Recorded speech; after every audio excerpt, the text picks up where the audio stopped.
Merci, hein. Ce matin, on va donc être sur une webconférence qui va nous permettre de vous présenter Digital Invoice, notamment et surtout dans sa version donc Essential, ce qui est une nouveauté, hein. On a lancé cette offre il n'y a pas trop longtemps. Donc on va vous la présenter un peu plus tard dans la session. On espère que ce sera votre future plateforme de dématérialisation partenaire, votre futur PDP. Pour vous accompagner ce matin, donc on sera deux. Cindy, honneur aux dames, si tu veux te présenter. Alors oui, Cindy, je suis consultante avant-vente et du coup, je suis experte de la dématérialisation fiscale, que ce soit sur le périmètre entrant, facture fournisseur, et le périmètre sortant, la facture client. Merci. Et pour ma part, donc, je suis responsable marketing solutions paiement chez TICI. Et donc, c'est un périmètre qui prend en charge notamment notre solution de gestion des factures électroniques qu'on va vous présenter tout à l'heure. Tout d'abord et en préambule, je vais, pour ceux qui ne nous connaissent pas encore, donc présenter rapidement un petit peu Tessi. C'est un groupe français, leader de ce qu'on appelle le BPS, le Business Process Services, qui représente plus de 530 millions d'euros de chiffre d'affaires. Alors chez Tessi, il y a un peu plus de 13 000 personnes, 13 000 collaborateurs. Et en fait, le credo du groupe, c'est d'aller chercher le meilleur de la technologie et le meilleur de l'humain pour l'associer et pour pouvoir proposer en fait un éventail d'offres, hein, à ses clients qui vont être répartis dans trois domaines d'activité. Alors on a tout d'abord ce domaine de l'externalisation des processus métiers. Ensuite, enfin qui est un petit peu l'activité historique. Après, il y a cette notion de ce domaine en fait d'édition de logiciels au sein duquel donc on a notre développement de plateforme, notamment de gestion des factures. Et enfin, un troisième domaine qui est le conseil et l'intégration. Alors voilà, vous en savez un peu plus sur le groupe. N'hésitez pas, s'il y a d'autres sollicitations en dehors de ce webinaire, sur d'autres projets, d'autres, on va dire, enjeux métiers, n'hésitez pas à nous contacter. Il y a deux équipes à votre service. Si on en revient à nos moutons, c'est-à-dire à la facture électronique, Tessie va se positionner comme un pure player en fait, de la facture électronique avec une entité Invoice qui est dédiée. En fait, Tessie, la facture, c'est un historique de plus de 15 ans d'existence et d'expérience donc dans la dématérialisation des factures. On a une activité Invoice qui compte une centaine d'experts de la réforme, mais aussi des processus financiers, des experts qui sont au service de nos plus de 150 clients, donc majoritairement donc des grands comptes et des ETI. Et nos équipes donc les accompagnent, hein, dans la réussite non seulement de leur mise en conformité, mais aussi dans celle de leur transformation digitale. Alors aujourd'hui, sur la plateforme, on compte plus de 120 millions de flux de factures entrantes et sortantes qui sont donc embarqués, hein. Sur cette plateforme donc, qui s'appelle Digital Invoice by Tessie, à vos souhaits, et qui est donc la solution proposée par Tessie donc aux directions financières pour cette digitalisation des processus financiers et la gestion de la sécurisation, de la conformité des factures clients et fournisseurs, puisqu'il s'agit de ça, au regard donc de la réforme. Alors l'agenda que je vous propose de parcourir, c'est le suivant. On va avoir tout d'abord quelques éléments de contexte que je vais revenir, mettre au goût du jour. Puis, ensuite, je vais vous présenter un petit peu, Digital Invoice by Tessie et surtout, je laisserai la main, à Cindy qui, viendra présenter plus spécifiquement, Essential, donc, la version que nous lançons actuellement. S'il y a des questions, eh bien, nous sommes à votre disposition et on les parcourra, si vous voulez bien à la fin, à moins qu'il y ait un besoin, de prendre la parole tout de suite et dans ces cas-là, n'hésitez pas quand même. On répondra, ne vous inquiétez pas. Hem, je vais commencer, tout d'abord par quelques éléments de contexte. Donc côté, contexte et pour commencer avec une vue d'ensemble, je vous rappelle donc que le nouveau calendrier, il reste à ce jour confirmé, hein, tel qu'il a été effectivement, avec le report, défini, cette année. Donc avec une mise en œuvre qui est progressive. On a tout d'abord en réception toutes les entreprises assujetties, quelle que soit leur taille, donc tout le monde qui doit être en mesure de réceptionner, des factures électroniques à compter du 1er septembre 2026. Et ensuite, il y a côté émission, donc on est sur un déploiement en 2 phases, au lieu de 3 avant le dernier report, qui va notamment un petit peu changer les ETI puisqu'elles sont regroupées avec les grandes entreprises. Donc au 1er septembre 2026, toujours, comme pour l'obligation de réception, avec une obligation d'émettre des factures au format électronique, donc pour les grandes entreprises et les ETI. Puis un an plus tard, au 1er septembre 2027, un petit peu de RAB pour un petit peu de délai supplémentaire pour les PME et micro-entreprises. Alors là, à ce point de la présentation, je voulais juste faire une petite parenthèse pour rappeler brièvement ce que ça implique pour les entreprises, notamment côté mise en application de la réforme. Ça va vouloir dire donc mettre en œuvre des moyens qui doivent être mis en œuvre avant les échéances, qui vont devoir vous permettre d'adopter la facture électronique. Mais la facture électronique telle qu'elle est définie par la réforme. Ça va passer par le choix d'une solution, donc d'un partenaire, notamment pour la gestion de vos factures et pour la transmission des données à l'administration.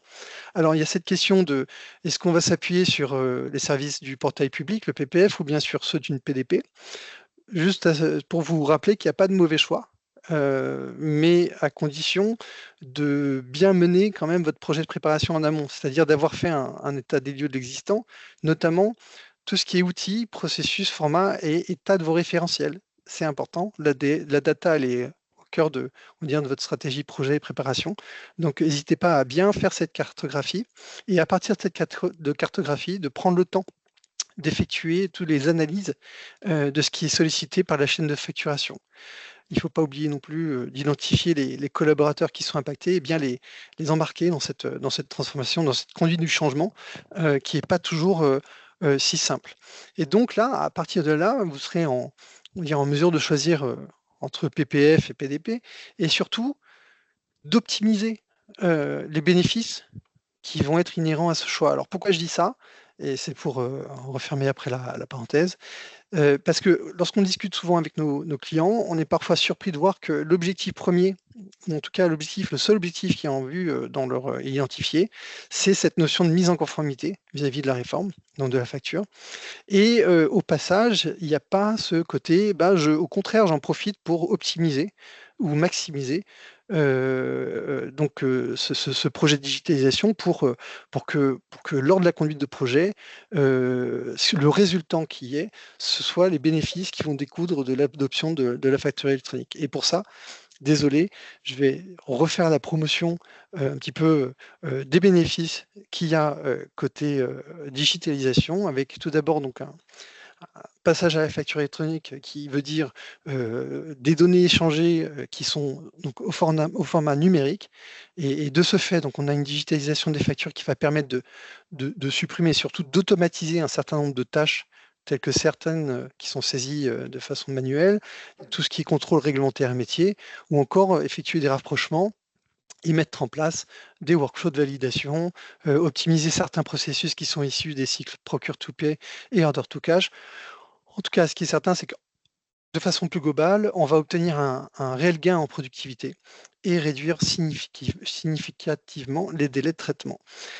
Ensuite, autre bénéfice, en passant à la facture électronique, on va permettre une réduction des coûts, hein, du coût global de la facture. Il y a plusieurs études qui l'ont montré.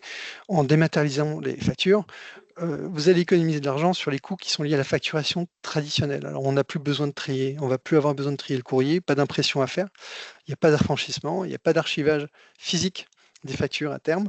Et d'un point de vue opérationnel, les équipes vont passer beaucoup moins de temps à traiter leurs factures, donc pouvoir faire des choses nettement plus intéressantes, ou en tout cas à valeur ajoutée. Il y a aussi le fait que des factures qui sont sous format numérique sont au passage fiabilisées. Et donc, on est en capacité d'avoir un meilleur suivi, une meilleure traçabilité, et on a une mise au paiement ou encore le règlement de ces factures qui est facilité, notamment au travers d'interfaces. Donc, il y a des interfaces qui sont mises à disposition, et elles peuvent même permettre aux entreprises d'échanger avec leurs clients ou avec leurs fournisseurs par des messageries intégrées. Et ça va permettre une meilleure réactivité. On va aussi avoir une meilleure gestion des anomalies et des mécanismes de relance qui peuvent se mettre en place. Donc tout ça, ça permet de contribuer à la réduction des du nombre de litiges. En tout cas, plus globalement, ce qu'il faut que vous reteniez, c'est qu'on va avoir donc une chaîne de facturation qui, dans l'ensemble, grâce à la digitalisation et à l'adoption de la facture électronique, va, en tout cas on le constate aujourd'hui, apporte une plus grande satisfaction de nos clients parce que, et entre autres, il y a une plus grande satisfaction des clients de nos clients et que la relation avec les fournisseurs est grandement améliorée. Donc si vous n'êtes pas convaincu, surtout,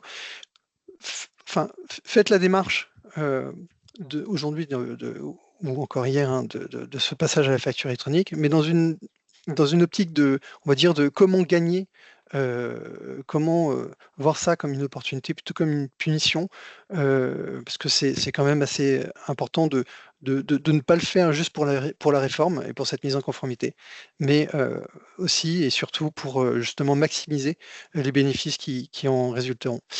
Alors côté réforme, où est-ce qu'on en est? Il y a des fresh news. Vendredi dernier, on était Tessie est membre du FNFE-MPE, au sein duquel la DGFiP et la IFE est enfin sortie un petit peu de son silence et c'est une espèce de latence qu'on avait vue cet été. Ils nous l'ont expliqué notamment par des perturbations qui étaient liées à la situation politique que l'on connaît en France. Et puis, donc, il y a eu des nouvelles sur le fait que, et j'espère que vous l'avez vu passer, mais il y a un certain nombre de candidats à l'immatriculation qui ont reçu leur courrier, et des courriers pour une immatriculation qui dit donc sous réserve. Sous réserve, pourquoi? Parce qu'il reste des tests avec le PPF à faire lorsque l'environnement de test sera ouvert, ce qui n'est pas encore le cas, mais ce qui doit être le cas aux environs de fin d'année, Noël, l'hiver. Enfin, l'hiver, ça c'est toujours le problème avec la DGFiP, c'est que quand on dit l'hiver, ça peut très bien être en décembre, comme ça pourrait être un peu plus tard, donc en début d'année 2025. Ce qui est certain, c'est qu'ils ont vraiment mis le focus sur le fait qu'ils avaient réactivé des groupes de travail donc pour maintenir le premier jalon. Alors le premier jalon, c'est leur seul objectif aujourd'hui, c'est ce qu'ils appellent le petit pilote. Donc c'est ce test de l'annuaire par des PDP. Donc les PDP étant on va dire les premières qui auront le droit, ou en tout cas qui seront invitées, et pas toutes les PDP d'ailleurs, à tester ce PPF, notamment via le test de l'annuaire. Alors, il y aura après plusieurs vagues successives qui devraient permettre d'élargir. Donc, il y a cette notion de pré-qualif avec d'abord on essuie les plâtres, donc en PDP restreinte sur le circuit C, puis après on ouvre un peu plus à d'autres PDP, puis aux OD et aux clients en direct. Et puis il y a toujours ce maintien de cette notion de grand pilote qui était la phase pilote initiale, à laquelle Tessie était candidat aussi, et pour lesquelles il y aura des précisions qui viendront ultérieurement. Donc, j'ai envie de dire, plutôt rassurant sur le fait que là où on avait un petit peu, je sais pas, quelques manques de nouveautés ou de son de cloche de leur part, ils sont revenus, ils ont mis les choses au clair et ils ont pu s'exprimer sur le fait qu'il n'y aurait pas de décalage de calendrier à ce stade-là et que tout est repris et fait pour que les dates du 1er septembre 2026 soient bien évidemment maintenues. Donc, comme je vous l'ai évoqué tout à l'heure, aux joies, les courriers d'immatriculation ont été reçus et donc nous, le 26 août, on a reçu cette notification par courrier, comme quoi on avait été retenu, donc immatriculé, ce qu'on appelle donc immatriculation sous réserve, en tant que PDP. Donc en fait, pourquoi je vous montre ce slide? Parce que c'est une réelle fierté en fait d'avoir obtenu cette immatriculation. Pourquoi? Alors tout d'abord parce que être immatriculé PDP, c'est le fruit d'une longue démarche. En fait, il y a eu de nombreux éléments qui ont dû être apportés au dossier de candidature. Les fournir, ça a été plutôt contraignant, notamment d'un point de vue sécuritaire et normes on va dire, de système, sécurisation des systèmes de données et tout ce qui est hébergement. Il y a toute une checklist de prérequis sur lesquels je ne vais pas m'étendre. Il y a tout un corpus documentaire technique à produire aussi, mais ce qu'il faut retenir, c'est ce que j'ai mis en rose, c'est que, et c'est à peu près là où on en est aujourd'hui, c'est que la PDP, donc dite sous réserve, elle dispose donc aujourd'hui d'une immatriculation dite temporaire, qui va être temporaire tant que la PDP immatriculée sous réserve, et je l'évoquais tout à l'heure, n'a pas donc effectué un certain nombre de tests sur le PPF, donc sur l'annuaire, mais aussi, et dans l'année qui suivra cette obtention, on va dire, d'immatriculation, qu'on n'ait pas attesté en fait du succès d'un audit qu'il faudra fournir, un rapport d'audit, qu'il faudra se fournir dans l'année suivant cette délivrance de numéro d'immatriculation. Donc, une fois qu'on l'aura fourni, là, ce sera plus du temporaire, ce sera de l'immatriculation donc définitive, mais quand ils disent définitive, ce sera néanmoins renouvelable quand même tous les 3 ans, puisqu'il faudra passer pareil, fournir un rapport d'audit qui sera un audit réussi tous les 3 ans. Alors, c'est compliqué et j'espère que je ne vous ai pas complètement perdu. C'était une slide voilà, pour vous expliquer que ça n'avait pas été forcément évident. À titre d'illustration, il y a quelques années, quand le dispositif avait été présenté, à l'écosystème des acteurs, enfin aux acteurs de l'écosystème, il y avait à peu près un peu plus de 130 intentions d'immatriculation. Et aujourd'hui, et depuis hier, il y a la liste officielle des immatriculés qui a été publiée, et on est un peu plus d'une cinquantaine. Alors, ça a été voilà, fruit aussi donc d'une implication pour vous expliquer un petit peu qui est ici voilà, dans l'écosystème des acteurs. Alors, en parallèle de notre démarche PDP, on a investi dans un ensemble d'actions, de moyens, qui illustre un petit peu notre implication, notre intention d'être toujours le plus au cœur possible de la réforme et des actualités de ce qui s'y passe. Du côté des organismes, Tessier est présent au sein des groupes de travail du FNFE, MPE et de la FNTC, qui est la Fédération des tiers de confiance du numérique.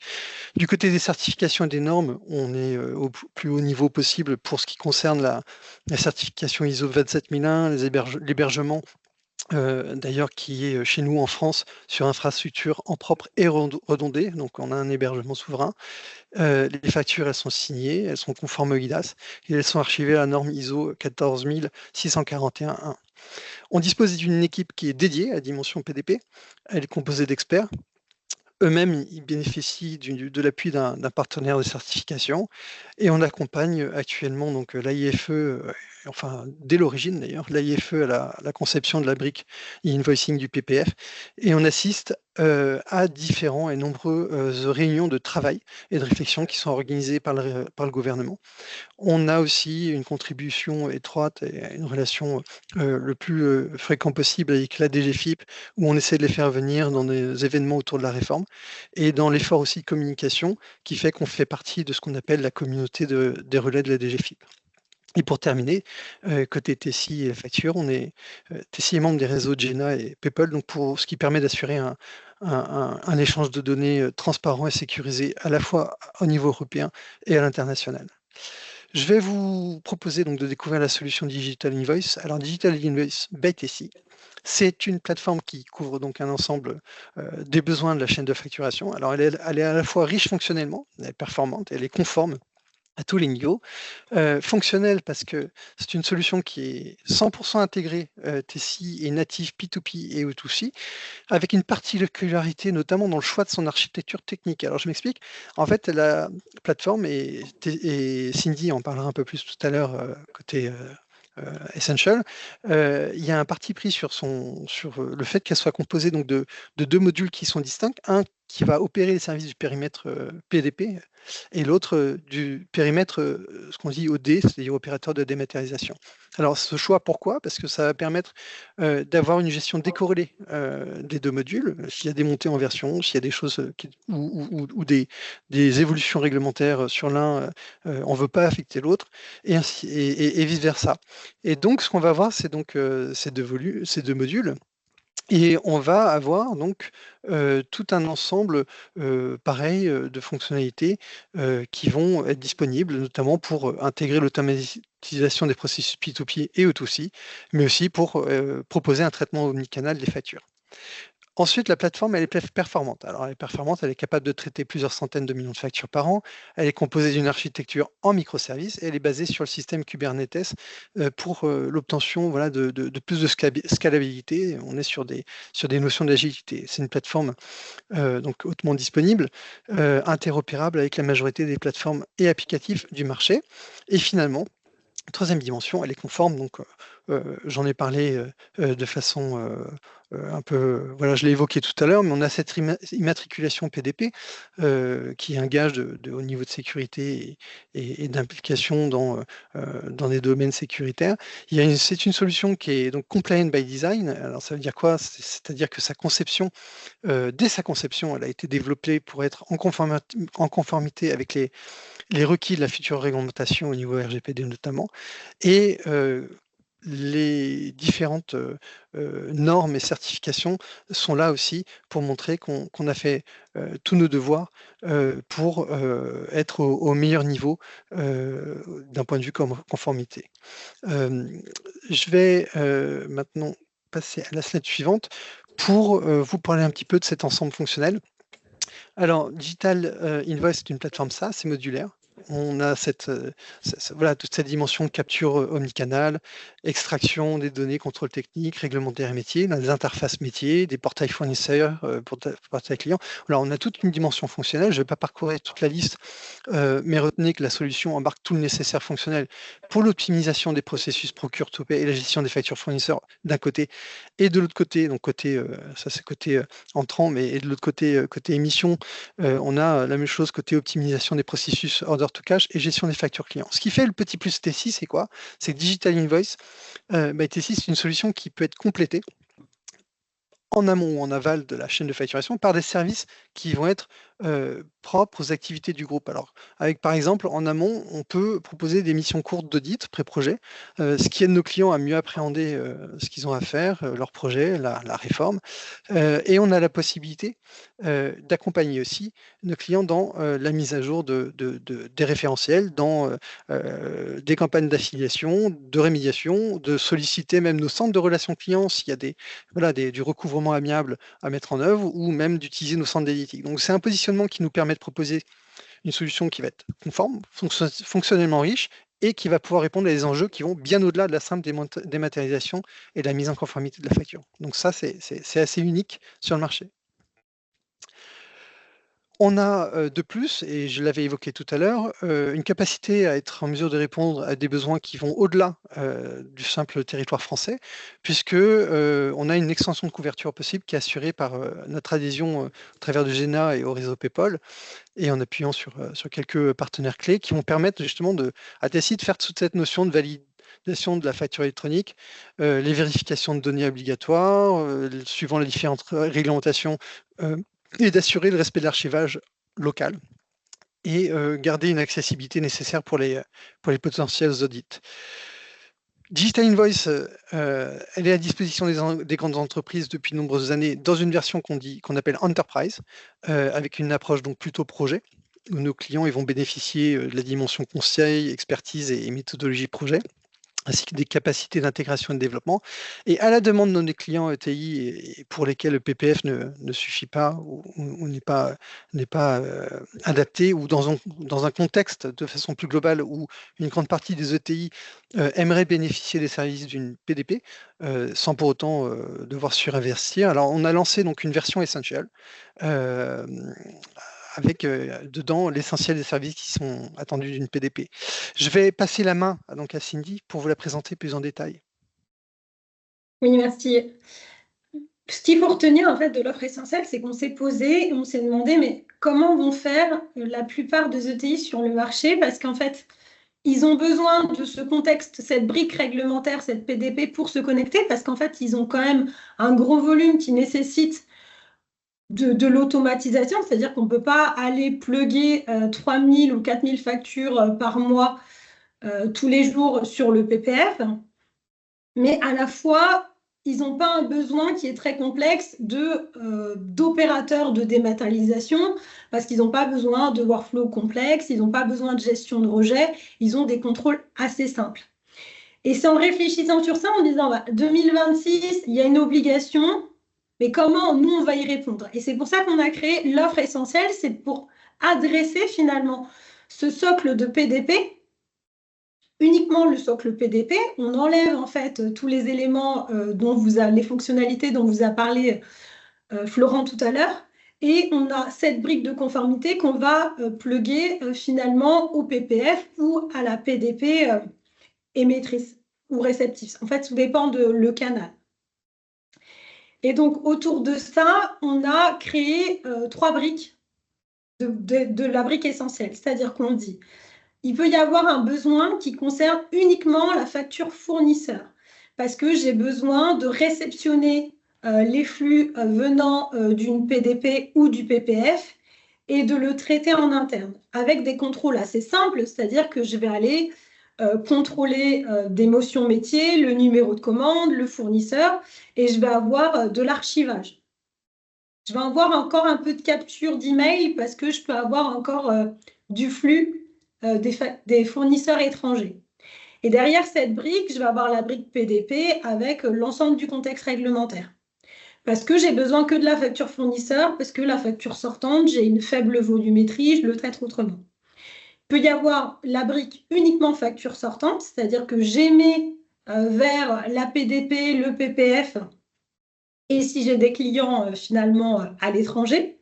Et on peut avoir un mixte des deux, c'est-à-dire que moi, j'ai besoin d'équiper en fait mon entreprise sur l'ensemble des 2 briques. Je vais être en conformité et je veux automatiser la réception et l'émission de l'ensemble des flux.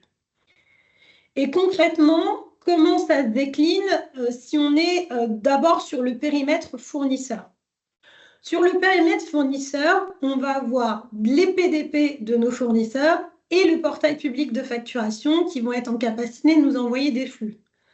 Donc, plutôt que d'aller récupérer manuellement ces flux et de les intégrer dans mon applicatif métier, on va plugger le PDP et l'OD. Alors, Florent l'a expliqué tout à l'heure, nous, notre position, c'est de se dire, on a la brique conformité compliance qui est la PDP, et à côté, on a une brique OD. Dans la brique OD, on va intégrer tout ce qui est métier, c'est-à-dire les contrôles de numéro de commande. On va intégrer l'interface avec l'applicatif métier et on va intégrer l'archivage légal qui n'est pas porté aujourd'hui par la PDP selon les specs. Et on va avoir le système d'OD et le système PDP qui vont vivre indépendamment. C'est-à-dire qu'on va très bien pouvoir faire des maintenances qui sont des évolutions métiers. Et de l'autre côté, on va avoir des maintenances et des évolutions réglementaires. Et chacun va pouvoir vivre sans impacter l'autre. Et donc, dans cette brique, quand on reçoit l'ensemble des flux, on se doit de faire des contrôles sémantiques.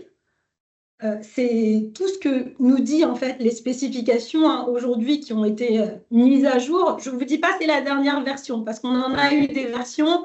Je pense que c'est encore une version intermédiaire et qu'il y a peut-être des cas d'usage qui vont s'y rajouter. Donc, on va récupérer ces factures, on va pouvoir les router, c'est-à-dire que dans votre entité, vous allez pouvoir avoir plusieurs entreprises. Donc, vous avez une entreprise, un groupe et plusieurs entités. Alors, merci, j'ai vu qu'il y a un échange là entre Alexis et Hélène. Merci Alexis pour cette réponse, c'est bien juste. Ce qui compte, c'est la notion de groupe, mais l'assujetti. Est-ce que vous êtes assujetti ou non, assujetti unique? Et dans ce cas-là, vous allez avoir un déploiement, même si vous êtes si vous êtes assujetti pareil, même si vous êtes une petite entité, vous allez avoir un déploiement comme le grand groupe à la même date. Donc ça, c'est un peu pour faire la parenthèse sur les réponses et les questions surtout. Donc, on va avoir le contexte réglementaire, le cycle de vie, l'e-invoicing, l'e-reporting. Et derrière, on va avoir tout ce qui est traitement métier, c'est-à-dire que vous avez capacité de nous donner, on va contrôler, est-ce que le fournisseur qui vous a envoyé est bien reconnu dans vos référentiels? Est-ce qu'il y a un contrôle par rapport à un numéro de commande? On va gérer tout ce qui est anomalie, c'est-à-dire des montants qui ne correspondent pas à la commande entre la facture. Et on va alimenter automatiquement l'applicatif métier pour que vous déclenchiez derrière votre bon à payer. Et on va avoir un flux retour qui est un flux statut que l'on va mettre à jour et on va notifier le PPF et la PDP de votre fournisseur. Et tout ce qu'on vous propose, hein, la partie PDP OD, il faut comprendre que c'est qu'une brique modulaire pour vous, c'est-à-dire que vous avez un front office unique qui va vous permettre de consulter l'ensemble de vos factures. Donc ça, c'est pour finalement le périmètre entrant. Si vous avez des questions, n'hésitez pas à le poser sur le chat. On a prévu un temps d'échange entre nous à la fin. Sur le périmètre sortant, là, c'est vous qui finalement êtes au cœur, au démarrage. Donc, votre SI va nous envoyer l'ensemble des flux de facturation. Les flux de facturation, demain, nous, on est en capacité de récupérer les flux tels qu'ils existent chez vous et de les transformer dans les formats qui sont attendus de la réforme, c'est-à-dire FactureX, C2I ou UBL. Une fois qu'on a récupéré l'ensemble des flux, on va être en capacité de faire des contrôles. Contrôle, est-ce qu'il y a bien la présence du numéro de commande sur la facture?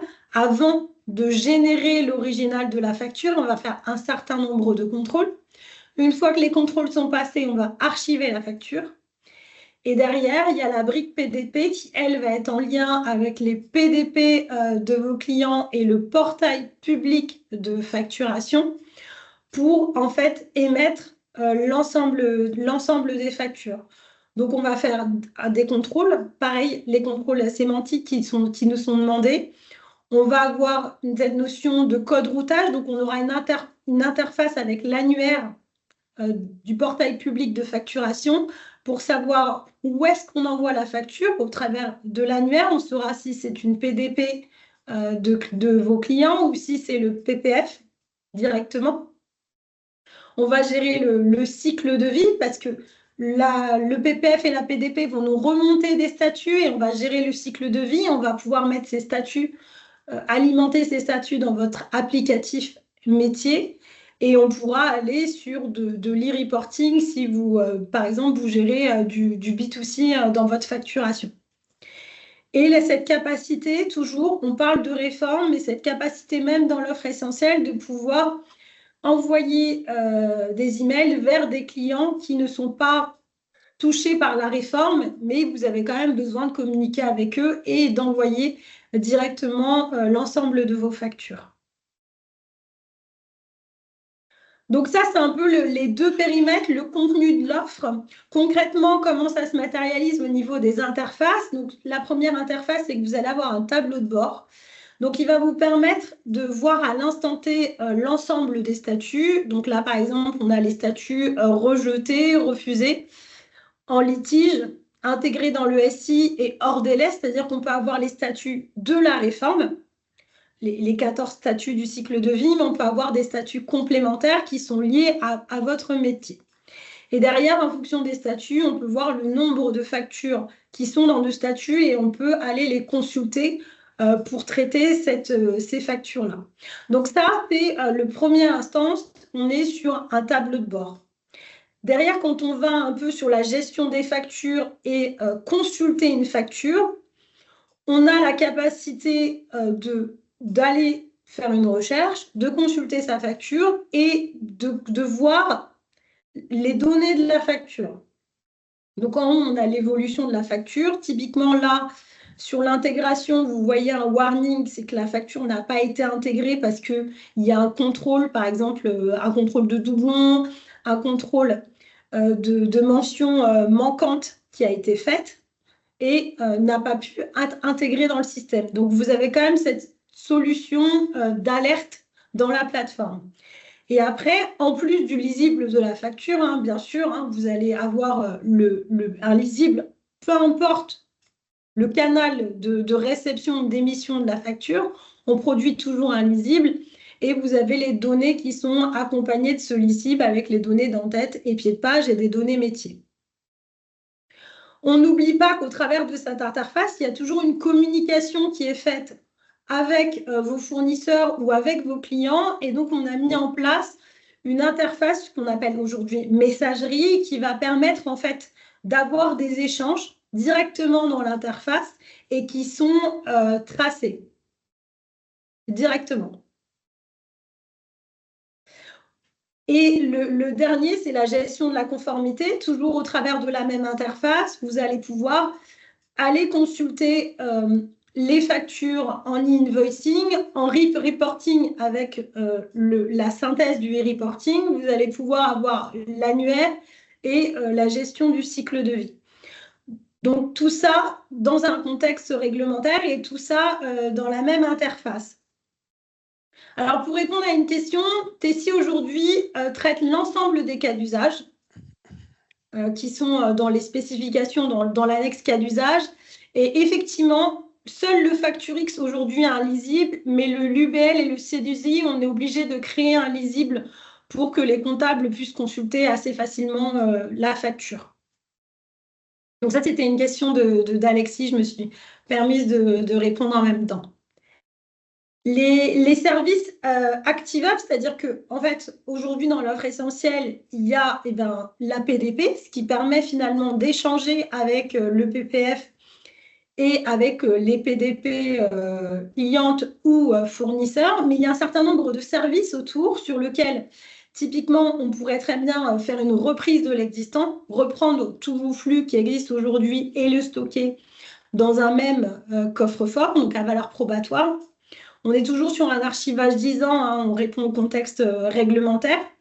On a la capacité, vous avez vu, tout le monde ne va pas être déployé en même temps, donc il peut y avoir encore du flux résiduel papier, même si vous n'avez pas des fournisseurs à l'étranger. Le temps que tout le monde se déploie, donc on peut gérer tout le traitement des flux papier hein, jusqu'à l'extraction des données, avoir des workflows de validation.